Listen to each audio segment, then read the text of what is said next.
Howdy. So, yeah, I recorded this video last Thursday up in the Cherokee here. We're over in Lewisburg.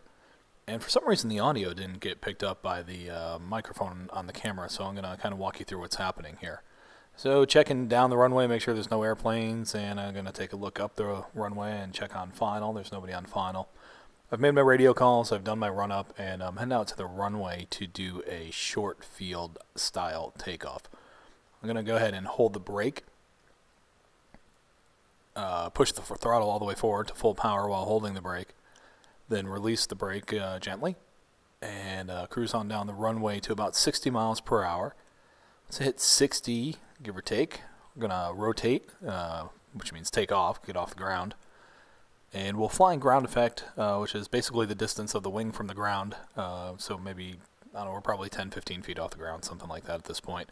And go ahead and pick up our speed to 74, 75 miles per hour, and you'll see the plane start to climb pretty quickly. And that's what we do on a short field. Unfortunately, the video got cut off, and I wasn't able to show the rest of the process of a short field takeoff, which also includes cleaning up your flaps. So here I am at Oxford Henderson Airport, where I flew off to on that previous takeoff. Fortunately, I don't have a single landing for this video. My camera was just not cooperating with me. No audio, and it kept shutting off. So I think I was out of space on my card. I've since cleaned that up. Anyway, I'm getting all my instruments set up. There's nobody at the airport today, so it's quiet. I don't usually sit on the runway this long, but I had a few extra seconds. And so same deal, short field takeoff. Hold the brake, full throttle, gently release the brake.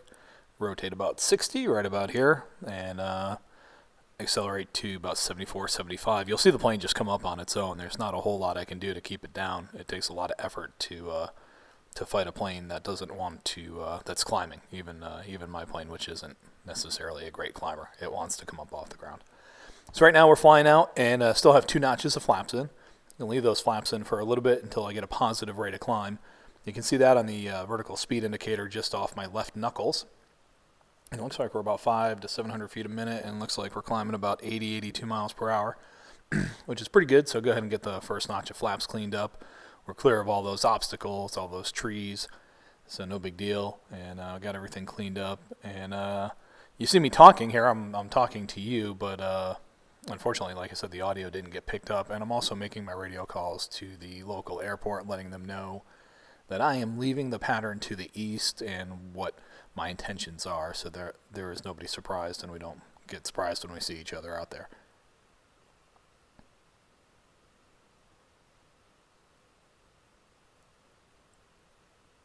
So rolling out to the east and headed back to Lewisburg is what's happening here.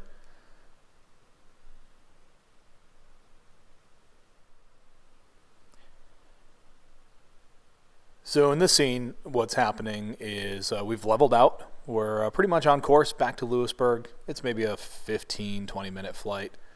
And you'll see our airspeed indicator, which is just above my left hand. It has the white bar underneath it. So if you go straight up from my left fingers, you'll see the airspeed indicator. I think we're doing about 105 miles per hour at this point. So I decided I wasn't in much of a hurry to get anywhere, so I kind of trimmed out all the control forces. You see me taking my hand off the yoke just to try to get it trimmed up at an altitude and speed here. And basically I've pulled the throttle back and I'm leaning it out. And we should slow down to about 95 or so. And like I said, I wasn't in much of a hurry, so I just want to get the airplane slowed down a little bit, enjoy the view, save on some fuel, and just really have a good, nice, smooth flight back. So I slowed it down a little bit and maybe made it from a 20-minute flight to a 22-minute flight. Now we're getting close to the airport over in Lewisburg. I'm doing my pre-flight or my pre-landing check. So I've put the mixture all the way in, which you saw me turning the knob over there. My fuel pump has come on. I've checked all the landing lights. And I'm going to try to start descending, get it trimmed up to descend at about 500 feet per minute. And the plan is to, we're coming in from the west, and the Lewisburg runway kind of heads north-south a little bit. So we're going to cross over at midfield and enter the downwind for runway 5, which would be a 050 heading going out. So we're working our way down. We want to cross over at midfield, take a look at the windsock, make sure there's nothing on the runway, make sure there's nobody in the pattern, and in the meantime making radio calls every few miles just to let everybody know where we're at and what our intentions are. And going to continue to fly over the airport and make our landing. And again, unfortunately, I don't even have a landing to show you guys today because the camera was just not cooperating. But it was definitely a beautiful day to fly. We had just a little bit of a wind, maybe a 3-knot wind. It was slowing us down just a touch, our ground speed versus our airspeed. I think it was there was a 3-knot difference between the two. So a very enjoyable flight, even though it was a short one.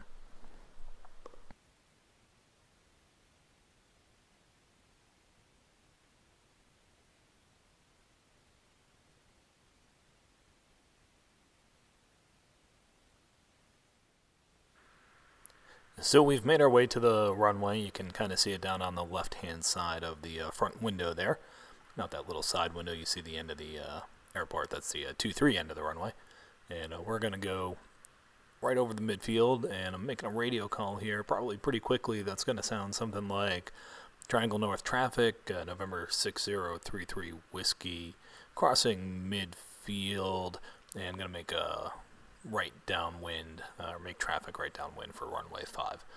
So basically we flew over the middle of the runway, took a look down, made sure everything was cool, let everybody know what we're doing, and we're joining the downwind leg, which means the airport is on our right hand side. Well, we're joining a right downwind, so the airport's on our right hand side, and we're working on making our approach.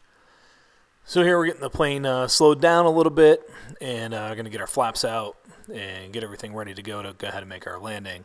And of course this video has no landing, so we're going to get all the way to final, maybe just 30 seconds before landing, and that'll be the end of the video. So you'll see the runway, but rest assured I did make the landing, as evidenced by me being here to tell the story about how the plane landed. So I believe we even had a really good landing at this airport.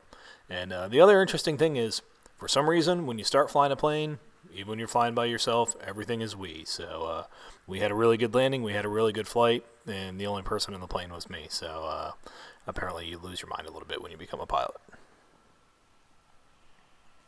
Thanks for watching, and like I said, I really did get to the ground safely and in one piece.